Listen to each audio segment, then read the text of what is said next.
Hey, what's up, YouTube? This is Game on Cloud 9 here, and I'm here to bring you guys a new Naruto manga 617 prediction. And wow, guys, it feels like it's been like ages or something since we've gotten a new Naruto chapter. I mean, obviously it's only been a few weeks, but I'm definitely glad to see the manga back now.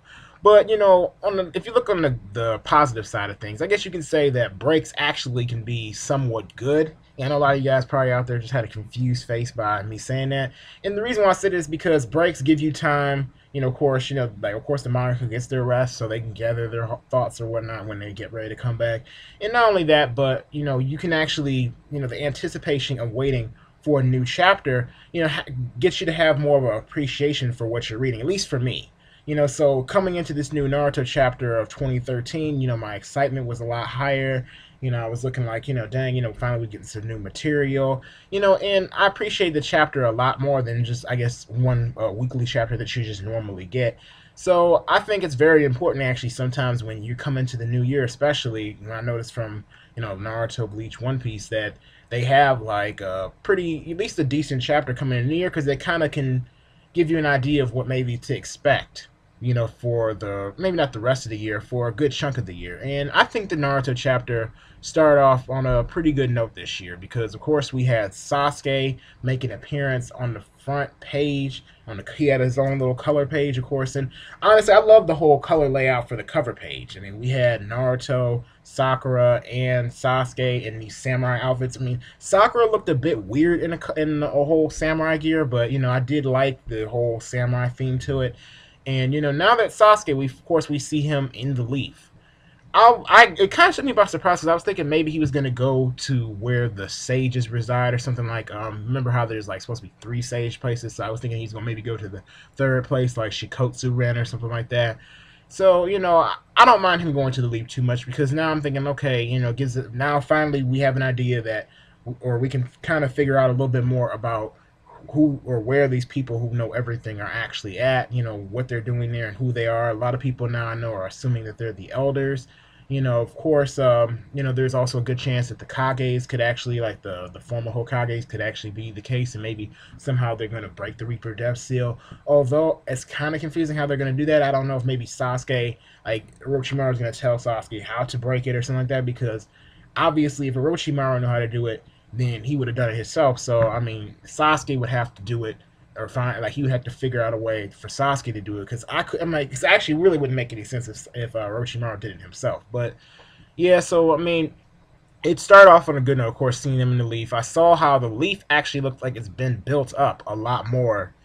Compared to the Pain arc, we haven't really seen it too much, I guess you could say, since the Pain arc. Because after the Pain arc, that's when we started seeing them go to like the Five Kage Summit. At the Five Kage Summit, then it was the Confining Jinchuriki arc, which took place outside of Leaf, and then now we finally get back to the Leaf. So in the canon, it's kind of nice to see the Leaf since we haven't actually seen it in a while. And the rebuilding, I mean, honestly, I didn't expect for it to be built up this much this quickly, but hey, I'm fine with that. I mean, it looks actually a little bit nicer in a sense. At least the Hokage building does to me. But the other part of the chapter, of course, that is probably the bigger part is when we, of course, flash back over to Naruto.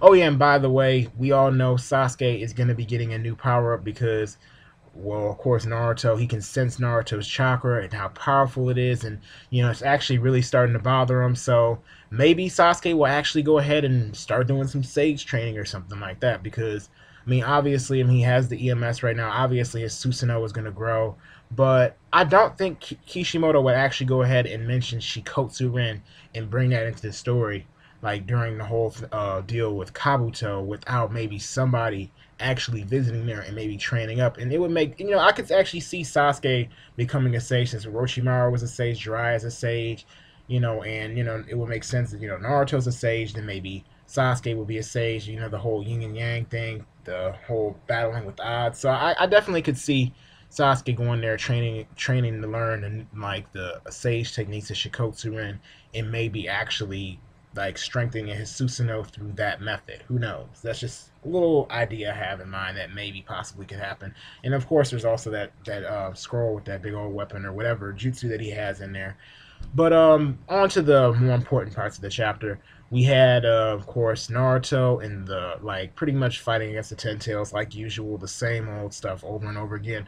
But the difference was this time is that we actually saw Naruto start giving people these miniature QB chakra modes. Well, maybe not chakra modes, but a little bit of the Nine Tails chakra, giving them somewhat of a Nine Tails cloak. Obviously, didn't have like the tails and all that, and it wasn't. And it's got to be like a temporary mode, but it's pretty cool to actually see him actually pass on his power and give a little bit of his power to somebody else so that they can actually utilize it. And as we see, it's actually strengthened people's techniques a lot more. It doesn't seem like it really increases anybody's speed like that, but I can probably see maybe increasing their durability. So I guess you could say I'm like it'll make the Konoha 11 as a whole more effective to me, because you think about how a lot of them have become, I'm not gonna say useless, but on this large scale of fighting, they haven't really been able to do much. So I like the fact that Kishimoto is getting them involved into the story and actually having them have some kind of use through this method. So we saw, of course, Naruto give it to Shikamaru, like all Shikachou. I think I saw. I don't. We didn't see him actually give it to Kiba, but I think I saw a panel where Kiba had been given the chakra, or he had the chakra on his body. And I'm assuming, probably like since Naruto's, he's still handing out chakra, everybody else is gonna get chakra as well. We do see, Shikachou, and a couple other people from the Nara clan and Akamichi clan start to actually restrain the Jubi, which is pretty good, I guess, in a sense. I mean, you could say that the Jubi, I mean, obviously, right now it kind of seems kind of weak because it's not really doing much, but at the same time, Madara is controlling it. So I'm gonna kind of let that slide for why the Jubi's kind of getting toyed around with and messed around with right now, because we all know the Jubi, if it can blow up like freaking cities and countries and all kinds of crazy stuff like that, and obviously it can beat those people, but I mean, Madara and Obito with them playing around, I mean, I don't really expect much to really happen until the Jubi enters its third form at this point.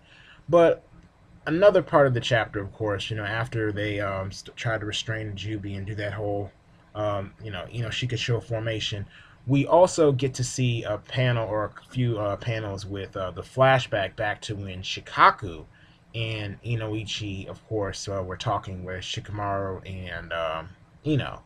And it's a little touching moment, of course. I'm pretty sure a lot of you guys also felt it as well when, especially with Ino and her father. And then we also got Shikamaru's dad cracking a joke about having this wooden box. Like, he's saying, make sure your mother does not see this wooden box. So, I mean, Kishimoto ended off, of course, Shikaku and Inoichi, in my opinion, pretty nicely. I know a lot of people don't really think that their deaths really meant much, but I thought they played a decent role in terms of part 2 overall, because we've seen them more than just this arc. We've seen them, especially around the Invasion of Pain arc, that they've been trying to take the leaf by the reins and trying to run it. As you've seen, like people like Asuma die off, and of course Jiraiya, they've played a more and more important role. And now that they're gone, it really shows that okay, the next generation really is going to have to take over. I mean, think about if Tsunade dies. I mean, there's going to be very few people actually left that actually will be that are actually named ninja that will actually be able to truly run the leaf as a pretty much a governmental system. So I like seeing the fact that Shikaku, like they gave their piece, Inoichi gave their piece, and that was a nice scene. And obviously we saw Rock Lee, which I'm seeing a lot of other people say this, and I'll have to agree, it was out of place for Rock Lee to be crying and bawling his eyes out with Neji. I mean, straight up, like I kind of was like, I mean, I'm like, Rock Lee is my second favorite character, but it should have probably happened a little bit ago. Although I still did feel it in a sense, like I still did feel Rock Lee's pain. Like, okay, that was his rival.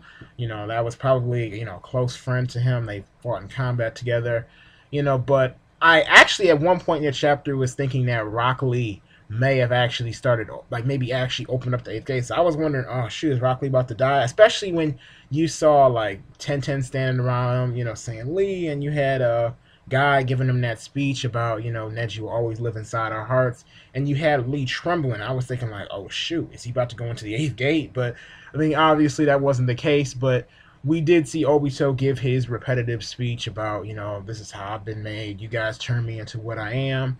And, this is, I'm like, so when you talk, like, as Kakashi basically talked about how the whole thing about him saying I'm not letting any of my comrades die, that's pretty much a mantra he came up with. Of course, you guys all know what Kakashi pretty much said, and what Naruto said at the end was also pretty cool in the sense that he's saying that's why we're shinobi, right? We endure, we handle pain.